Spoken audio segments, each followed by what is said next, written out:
You're listening to STP Radio.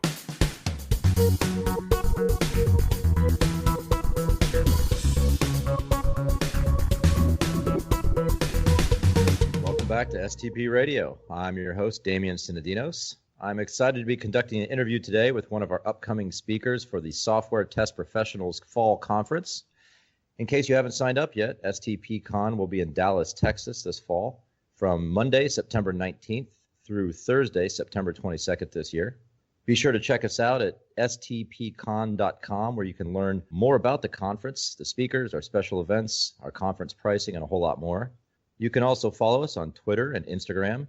You can find us at SoftwareTestPro on both of those services. Now, today we're going to be doing something a little different. Regular listeners know that our regular host is Mike Lyles, but today we've turned the tables on Mike. We're putting Mike on the other side of the table today, and we're going to be interviewing him.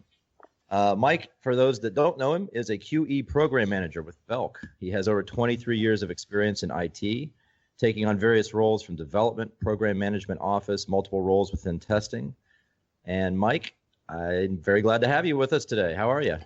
Thank you so much, Damian. Thanks for doing this for us as well. Absolutely. I'm peachy pleased to be here. So before we get into it, I want to find out a little bit more about you. So Mike, tell us about Mike. How'd you get into testing? Well, it all began in the sixth grade. I was taking a computer programming certification class, and it's not certification, so I don't want to go that far. But it was a course on how to be a programmer, and I took that course in sixth grade on an Apple IIe computer, and I said, wow, I want to be a programmer. I went home and I told my mom two things. I want to be a programmer, and I'm going to do it for the rest of my life. Well, the first part was true. I was a programmer, but I didn't know that it was going to shape me up to be a tester down the road. But I'm sure that it was one of the foundations. It's what helped me to really be better at testing and understand the whole concept. But I went through the ranks, developed for many, many years, led development teams, moved into software testing when a company that I was with at the time started a testing group. We didn't have one. Once we built that out, and I just had this passion for software testing that I didn't have with development and the other work that I'd done in the PMO and other teams that I'd worked in. And I said, this is what I'm going to do forever. And I got into all grades of testing, whether it was hands-on testing, whether it was test automation or performance testing, or even stepping outside, kind of getting into the DevOps world and doing QA environments and data management and software configuration, and just kind of got a touch of everything. And that was just that became me, and I knew that was something that I was going to do forever. That sounds like the Mike that I know. That's awesome. I love the breadth and depth of that experience. Diverse backgrounds are fantastic. Now, you've been a part of the STPCon for quite a few years now. You're currently the director of strategy with STP. Is that right? Yes.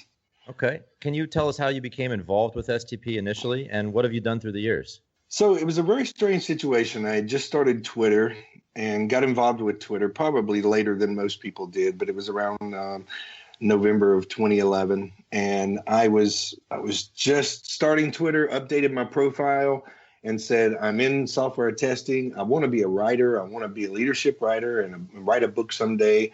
And a guy reached out to me that was working with STP at the time, Matt Heuser, and I didn't know him. And he said, I don't know about a book, but I'd love to interview you for an article we're doing called Ask the Tester. And it was with Software Test Professionals. And I said, sure. I'd never been in any articles, never been published anywhere, never spoke anywhere officially. And he got me into that. That turned into him saying, I'm going to turn over the reins to you and let you do Ask the Tester. And I interviewed several testers and got to meet a lot of people that are now speaking for STP by reaching out to total strangers like Matt did and giving them an opportunity. But I got involved with STP by becoming a speaker in 2012. Went to Miami, spoke at a conference there, did a session, and I was thrilled just to be doing a session.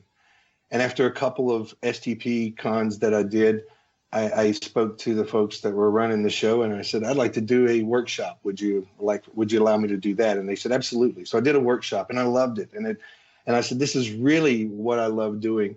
Moved from a workshop to doing a keynote for them back in 2014, and things just kind of continued to grow.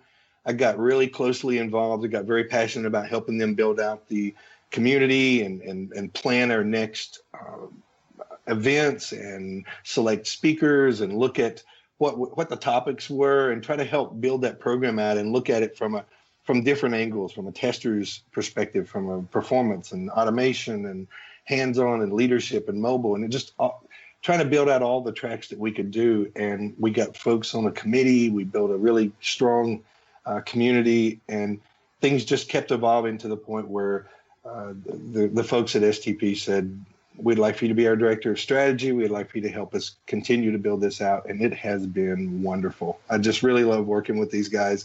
I love it. And I can't wait every 6 months when we go to a new conference. It's just really exciting for me. And it's like my vacation every 6 months. I get to go be part of, this big event. And it's like, we talk about where are we going next? What are we going to do next? And it's just continuing to grow. Our community is getting bigger and bigger. We're getting more topics and more speakers, and we're getting a lot of attention from a lot of folks out there in the community, and it's just really exciting. That's awesome. You can really hear your passion when you talk about this. My favorite part of that story is the beginning when you talk about people helping people, giving opportunities. And I like to think that I was given a lot of opportunities early in my career that I can turn around and give to others. And I know that you're doing that as well. Yes. You have a session at the conference this year, and it's called, I love this title, What the 80s Taught Me About Software Testing. It sounds like a really interesting presentation. And I mean, to me personally, and it's not just because I grew up in the 80s and I'm a software tester, but I'm curious where you got the concept and what do you hope to accomplish with this session? So this one was a lot of fun because I actually did a similar version of this as my first keynote with the Software Test Professionals back in New Orleans in 2014. And it was so much fun. It was my first keynote. It was the first time I ever got on stage and realized that I can't see anybody because the lights are right in your face. And I was not prepared for that. And so my very first 5 seconds on the stage, I'm thinking, I'm talking to the lights. But when I talked to the guys at STP and they said, we'd like for you to do a keynote. Do you have a topic? I thought, what could I talk about? What could I think about that really has been a part of my life? And I thought 80s music, Rubik's Cubes, the A-Team, Pac-Man, Miss Pac-Man, Galaga, everything about the 80s was my life. If I could take a cell phone and go back in time, because I need my cell phone because I can't live without it.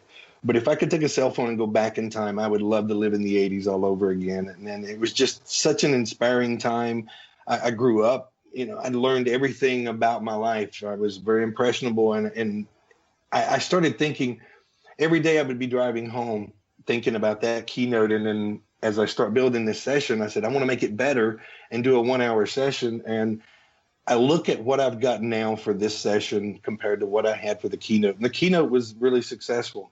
But I've got so much more material, and I really like the idea of I'd be driving home and I would have the radio, XM radio on the 80s channel, and every song I would hear would be like, that can be related to testing. I still haven't found what I'm looking for. We didn't start the fire thinking about, the testers didn't start the fire, the developers did. And just different songs. And then I would look at the A-Team. I would look at Rubik's Cube. I would look at Pac-Man. I would say everything I touched on, I could quickly find a relation to testing. And what I want folks that come to the session to know and to think about when they're there is I'm not going to teach you a brand new concept in testing. It's not going to be that I'm going to tell you something that you're going to take back and say, wow, my mind was blown and I'm going to do all these things differently. What I want folks to do is come and have some fun and think about how that the things that I learned in the 80s helped me prepare for testing and how I can relate that to what I'm doing in testing.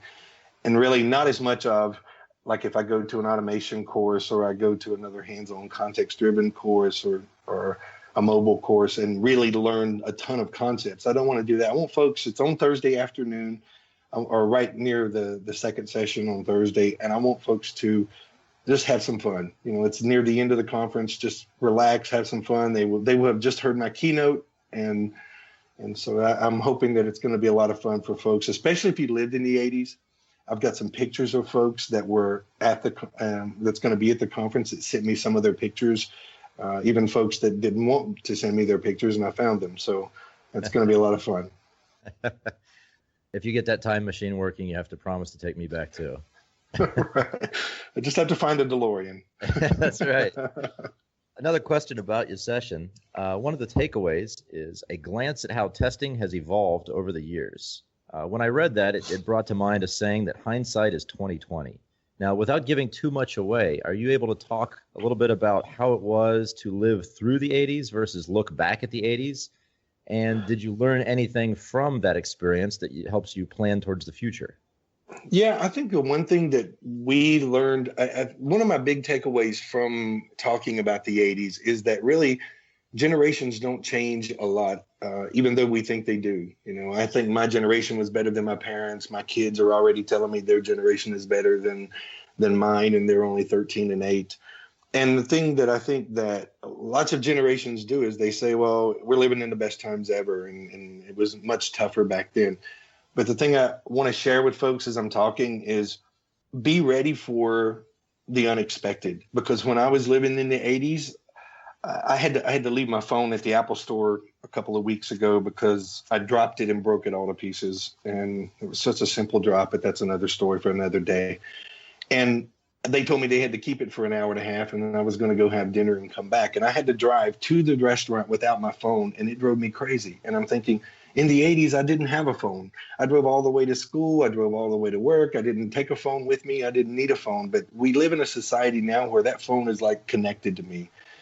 And we have mobile, we have websites, we have all kinds of technology that we didn't even know we were going to have in the 80s. And so when folks are saying, this is the way we're going to do it, and this is the only way that we're going to test, what I want folks to think about is if I went back to the 80s and I told someone that you're going to be carrying around a computer in your pocket that's as thin as, a piece of paper, and it's just you can fit it in your back pocket and walk around with it. It's going to have everything, your contacts, you can be able to call somebody from it. They would have said, you're crazy. It's a great idea, but that sounds like something that would happen in 2050 or something. People just wouldn't believe it. And so I think when folks are testing and they're thinking about how they test, I think they need to think about what should I be doing to prepare myself for being a better tester in the future, and what kind of new things might be coming, and be on the lookout for that. And I think the one thing that I've heard from preparing my keynote and asking some questions to the community is people are saying, think about what works today that I can use tomorrow, and also think about what works today that may not work tomorrow, and be open to learn something new and keep learning and studying. And don't be that tester who's just in the back room, a zombie tester who's just doing the same test all the time. And I've done this all the same way since 1980, and I'm not open to learning something new. So I think it's be open, be prepared for the future, and be ready when it gets here. I love that message. That's great insight, and I like the connection between the two contexts. All right, since I'm on this side of the table, I'm going to ask you another question about this session because I'm so intrigued by it. The 80s were all about music and technology, as you know. And to this day, I still have in my car my CDs of Huey Lewis and the News. I think perfect mix of music and tech representing the 80s. But I also recently learned that you've been playing piano for many years. So we just talked about contexts and connecting them. You've played for a lot of weddings. You've taught. You've learned piano. So how do you think that piano's playing and testing have a correlation? Well, I had someone ask me that a long time ago in an interview a couple of years back, and I did this whole Seinfeld thing where the guy thinks of what he should have said afterwards. And I've always wanted to answer that question. And the thing that I say is playing the piano, my teachers got upset with me because I started when I was 7 years old. I came home from my uncle and my uncle's wedding, and I started playing the piano, and my aunt and a couple other folks in the family said, wow, look at this. He can play. I was playing the wedding march. And how did he learn that? Is he a prodigy? And I'm not. I play okay, but I played by ear. And so I would play by what I could hear. If you say I play by ear, most people know what that means. But playing by ear means I don't look at music. I hear it, and I can play it. I can find the tune, and I can follow along. And that was my strength. And my family sent me to classes when I was 7, and I took those classes for 9 years. And the teachers were getting upset because they were saying, you're not reading the music, and they were forcing me, read this music, learn it, then you can play it by ear. And what I found was the correlation I would have with testing is I was a really good piano player when I didn't use the music. The music helped me. The music would help me kind of get started. The music would get me moving in the right direction. But then I would take it from that and I would start improvising, and I would start pulling in some variations of sounds and different things that would kind of add on to it. And people would say, I love that music the way it sounded, but I love the way you made it sound. And when I look at testing, we can have scripts, we can have test cases. People dream by those sometimes, and people get hung up on that, and that's all they do. And if you do that, it's like playing it by the book. And to me, playing by ear on top of that is saying, I'm going outside, I'm doing exploratory testing, I'm reaching out and doing things and looking for areas where the test cases that someone may have written a year ago or a week ago or yesterday may not be something that is going to cover all the situations for me. And I really need to inspect the product the best that I can. So I really thought that being a piano player and kind of improvising with the piano music with the book versus playing it by ear really helped me to be a better tester. I love it. Another great message. I have some musical instruments in my background and history as well, and what you just said makes a lot of sense to me. Mike, many of your presentations are focused on leadership. I've heard you speak, I've heard you present, and oftentimes you talk about managing testers, driving great teams. Can you tell me a little bit, what are the types of teams that you personally have led, and what's your secret to success in leading those teams? So I think the one thing that I thought, like I said, when I was in sixth grade was I'm going to be a programmer for the rest of my life. I'm going to be one of those guys who that's all I do. I'm going to have the spinner on the top of my head, and I'm going to be programming until I'm so old that they put me in the basement like Office Space and I'm looking for my stapler. But I was sitting there one day, and I moved into the PMO group, and I realized that's not for me. And I respect people who do PMO work, but that was not me. And I did that for about a year, and I said, I want to go back to development. And I had been in development for several years where I was. When I came back to development, they said, we got an opportunity for a manager in training. And I said, let's try that. And they gave me two people, and they told me, this person has a very tough time communicating. They're from another country. They have very poor communication skills. This person doesn't want to work very good. And I thought, wow, you're really giving it to me on my first manager in training opportunity here. They didn't give me a superstar. And what I found was I really enjoyed working with those guys who had those struggles that I could help make them better. And I would sit with them. And by the end of it, I don't know if I just learned this person and their short English, or they got better at it, but I could have a full conversation with them, and maybe some other folks would say, what did she just say? And I was like, I fully understand what she just said. But I think she got really good at just speaking. And that was a simple thing that had nothing to do with technical skills, but I saw these people grow. And I saw this other person that I found that I learned how to be a leader to them without saying to them that everybody else they had ever worked for had said to them, you're not a good player. You're underachieving. You're below the mark. You're not at meeting expectations. You're not meeting it right now. And I would try a different approach. I would say, I really like these two things that you did. You did them really well. Let's improve it, and let's see what we can do there. But I would try to hone in on what they do good. And I felt, and it carried into my being a parent. I've told many people, I manage people right now who manage people. In my current role, and they're asking me, how do I help the people that are working for me? Because I want to help them be better.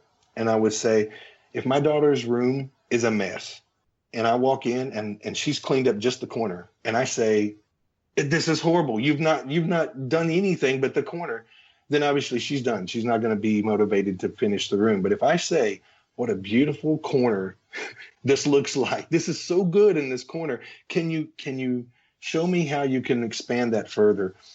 And I've used that method not only with my daughter or my son, but also with people that I work with. I find that a couple of things they do well, and I hone in on it.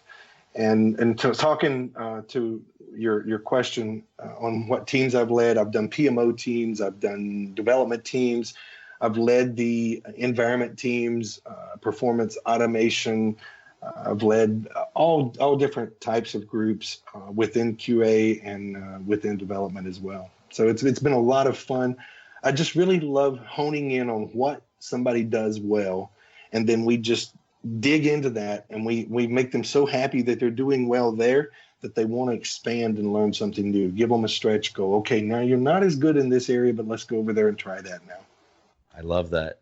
All right, sold. Lead me. You've convinced me. So on that same topic, leadership, as I was researching this, I found an article that you wrote for CIO Magazine where you interviewed Jeffrey Fox. He's a well-known CIO and author on leadership. Tell me a little bit about that experience. So if you've not read the book, there's a book called How to Become CEO. Jeffrey Fox wrote it. When I first became a manager in 2003, I found that book, and it was already a couple of years old at the time. But the book was a collection of about 25 or 30 chapters, and every chapter was like a blog. And the beauty of that was I didn't have to read the book from front to back to get my message. I could go to chapter 2 today and chapter 4 tomorrow and chapter 10. And I love the way Jeffrey writes, and it's a small book, and the book turned out to be my favorite book ever. I bought 13 copies off of half.com. At the time, you could buy books pretty cheap used from other people before eBay bought them. And I bought 13 copies, gave it out to my team because my team was expanding in development, and everybody got a book. And I remember one of my folks saying, "You can't motivate me, but just by telling me to be motivated." I said, "Just read the book. Come see me next week." And they did, and they said, "Wow, that's very inspiring." But Jeffrey Fox has a very unique way of writing leadership books. It's along the lines of your Stephen Covey's and John Maxwell's and Brian Tracy's. And I heard someone say one time, you never know if you can get what you want until you ask. And so I went to Facebook, the beauty of technology today, something I couldn't do in the 80s. And I went out to search for Jeffrey Fox, and I found he had a Facebook page. And I said, "Hey, Jeffrey, I loved your book. It inspired me. I bought 13 copies, gave it to my whole team. I would love to interview you someday." I'd never interviewed anybody. And he writes back, "Sure, here's my publicist's name." And they emailed me, and I did a recorded interview with him. We typed it up. I sent it to CIO Magazine. They published it. And that to me is one of the highlights of my career, was being able to take that guy, get his feedback. And a side note here is the beautiful part is I emailed him the notes that we took, my questions, his answers. He printed those out on his letterhead and wrote the changes, the typical old style writer. I just love his style, and mailed it to me. Told me, "I need your mailing address." He didn't want to edit it in email.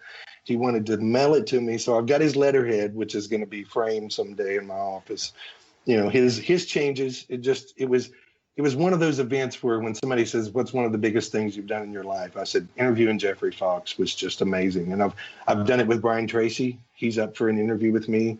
And I found that I just ask everybody. Now I get more no's now than I used to because I have more questions and I ask a lot more people. But I found taking that opportunity, Jeffrey said, "Sure, let's do it." That's an awesome story. I love the initiative. That is so inspiring. You make me want to get up and go and do right now. Okay, so this is STP Radio. Let's talk a little bit more about STPCon. Yes. You've been the conference host for STPCon for several years now. At the last STPCon, spring 2016, I was very fortunate to be part of a keynote panel along with Smita Mishra and Dave Hefner. Thank you for that. This panel covered many questions from the community as well as guests in the general session. Now, this year, I know that you're going to do a sequel, an encore of this panel with brand new guests. You want to tell us a little bit about that panel and what you hope the attendees will take away from it? Yeah, I think we've got a big opportunity to have this panel as one of our keynotes almost every STPCon now, because it was so successful with you guys. It was such a big hit. Folks were sending in questions like crazy. They were asking questions during it. I think we could have had that be a half-day workshop and people would have continued to ask you guys questions. And so we started looking at who could we have be part 2 of this. And we've got Melissa Tondi, we've got Paul Grazafi, and we've got Mary Thorne. So we're touching on Melissa Tondi with her mobile and leadership experience and her vast experience in leadership and mobile. Paul Grazafi, as you know, with his automation experience and coming to kind of be the new Dave Hefner from the panel from last time. And then Mary Thorne, she's an agile expert, leadership, and the three of them are just fired up. We did a STP Radio interview with them a couple of weeks ago or a month or so ago, and it was just so great. These guys are fired up. They're excited as you guys were the last time, and I think it's going to be a really good panel where these folks are really going to share their experience, and everybody that's there is going to have something to ask one of those folks, I'm sure. I'm sure they will. Yes. We enjoyed doing it. I can speak for myself, and I'm sure that Dave and Smita would agree. And, we set the bar pretty high. So absolutely. And these guys know that. No, they're going to be fantastic. I can't wait for that. Now, speaking of keynotes, you are also one of the keynote speakers for this STPCon. Yes. You're doing it. Yeah, awesome. You're doing a keynote called "The Drive-Through is Not Always Faster: Rethinking Your Testing Practice." Now, that also is an interesting title and an interesting session abstract. Can you tell us a little bit about the idea for this keynote? Where'd you come up with that, and what are you going to talk about? So the first of that title came from a book that I've been working on for I don't know how many years, and I'm close to wrapping it up. It's so close that it's almost ready for publication, and I've got a cover for it already with a friend. And I was sitting in a drive-through, literally watching, as I do many times. When I had a long drive home from work, I would stop and get dinner on the way from a fast food. And I'm thinking, it's so much easier just to go in and get it. I can go get my food. I can come out. I can get back in my car, and I can drive off before the guy in the back of the line even gets up there to order. And it got me to thinking about life in general. And then it got me thinking about testing and leadership. And I'm thinking, there are so many times that people say, this is the way I'm going to do it. I know this is the right way, because we know that if there's nobody in that drive-through window, it's going to be faster to drive through than it is to stop your car, get out, go in, stand and get your food, and then come back. It's going to be at least the same time, because the drive-through is just you're going to go right through it. But if there's a line of people wrapped around the drive-through, you're going to be stuck, and you're going to sit there and you're going to hate yourself for getting in that line. You're going to wish that you went a different direction. And my challenge to folks is, stop thinking that there's only one way to do testing. Stop thinking that there's only one way. I've done it this way always, and I'm going to keep doing it this way. Start thinking about, what am I doing today that if I were to get close to a roadblock that's going to take me longer, there might be an alternative way to do this so that I can still accomplish the goal and get it done faster, maybe more efficient, maybe cheaper, maybe better. And I don't have to always say, I'm going to go down this path every single time. And I think it's a very good message. I reached out to about 50 people in testing, people that I respect, you being one, and many people that were some big names and some new names to testing, because I wanted to get a perspective from people who've been doing it for years and people who are just starting.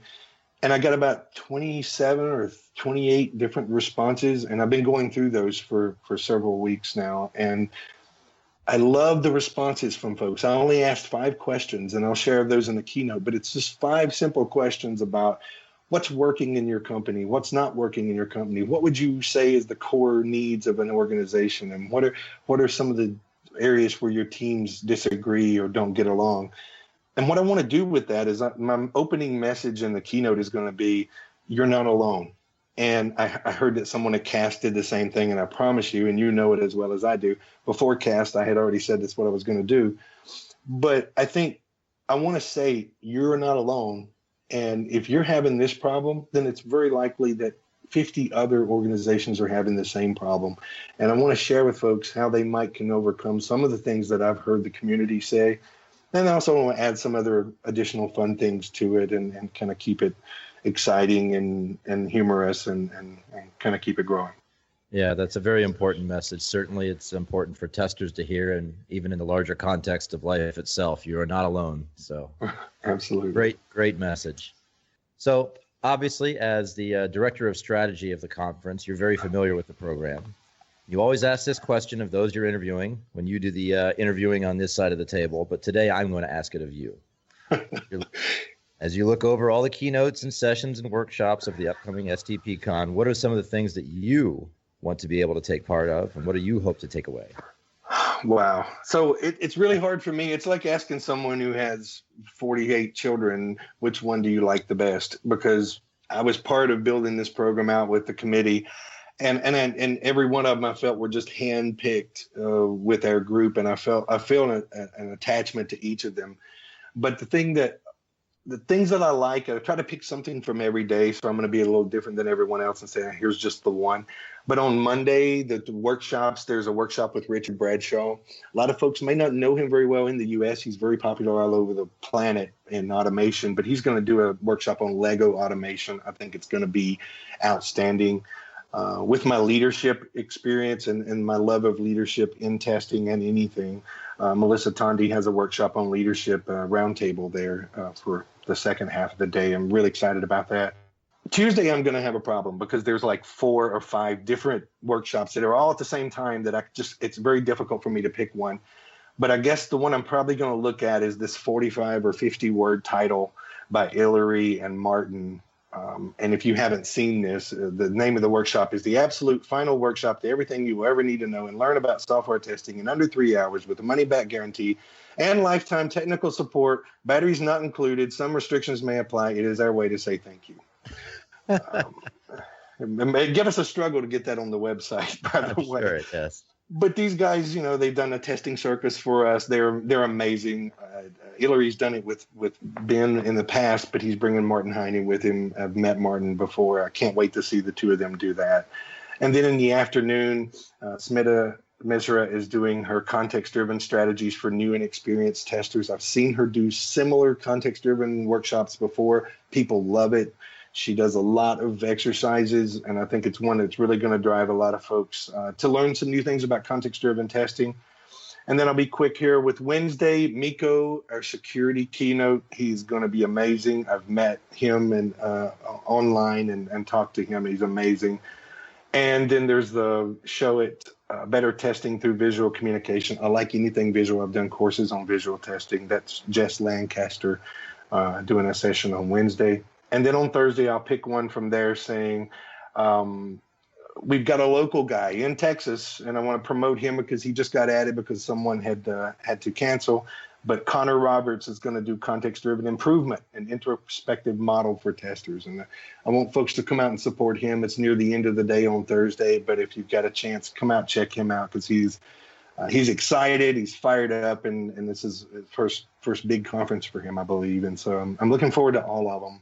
I'm really going to bounce around a lot. I like to do that and kind of get a little piece of everybody's workshops and sessions as the week goes by.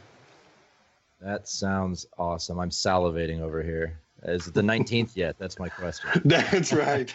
Well, that sounds like an incredible program. So we definitely understand what you are going to take away from it. As a final question, I'm going to turn that question on its ear and ask, what do you recommend for the novice tester and the KG veteran that are attending the conference? Why would they attend? So, I ask folks this every time I do the interviews, and being the host, I get all kinds of great ideas from people. And the thing that I've heard a lot of people say, and I'm going to steal it from everybody, including you guys, is I think that the community atmosphere, just being part of it. I hear people go to conferences and they go to this big conference and it's so big that they don't get to meet everybody, or they go to this conference and it's a really beautiful place and they spend time going to the beach or going here or there. And we pick beautiful places for STPCon. I'm not saying that's not the case. But what I'm saying is I think people stick around and they love to be part of the collaboration and the socializing. And we have multiple social events on Tuesday night and Wednesday night. And there's so many different opportunities to meet some great names. And these speakers that have, people are starting to ask us to come speak with us. And when they come speak with STPCon, the thing that I think those novice testers and the new testers, they come in and their eyes get big. It's like I'm meeting, Jeffrey Fox, the Jeffrey Fox of testing, or the superstar of testing, and they meet some of the big names, and and these folks just volunteer their time and give them the time. I see folks sitting around all around the different classes after the classes is over, after the event, in the afternoons, during the social events. There's just so many opportunities to get to meet folks who are doing great things in testing and learn something new. And there's many products. Our sponsors are great. And I think people get to get their hands on the product that's out there and learn some of the new things and how it might work for them. And our sponsors do a really good job on the Wednesday night with their sponsor events to kind of show them what their products can do. And it's good for everybody. It helps us. We get sponsors. The sponsors come in and they meet the people. People learn new products. They decide whether it's right for them or not. We're having demos with the sponsors. So I can't say enough. And you get to hear me do a keynote, my second one with STPCon, and I'm so excited. I love being the host. It gets more exciting every day. I think I love being a host more than I love anything else as part of my work with STPCon, and they've been very gracious to let me be part of this show. Fantastic. I second everything you've said. I, too, have been on both sides. I've been sitting in the audience and up on stage, and from both perspectives, it's one of the best conferences I've attended. The sessions were fantastic, and this year sounds no different. I'm really looking forward to your sessions, looking forward to the entire program, and I think at this point it's time for me to relinquish the interviewer's chair. It's very comfortable, but I will slide it back over to you, Mike. Thank you for allowing me to interview you today. Thanks for your time. Thank you so much. And we appreciate it. Remember, go to STPCon.com if you want more information, and thanks for joining us. Thanks for listening to this episode of STP Radio. You can find out more about STPCon coming up in Dallas September 19th through the 22nd by visiting STPCon.com. For more information, discounts, and more STP Radio episodes, follow us on Twitter at SoftwareTestPro.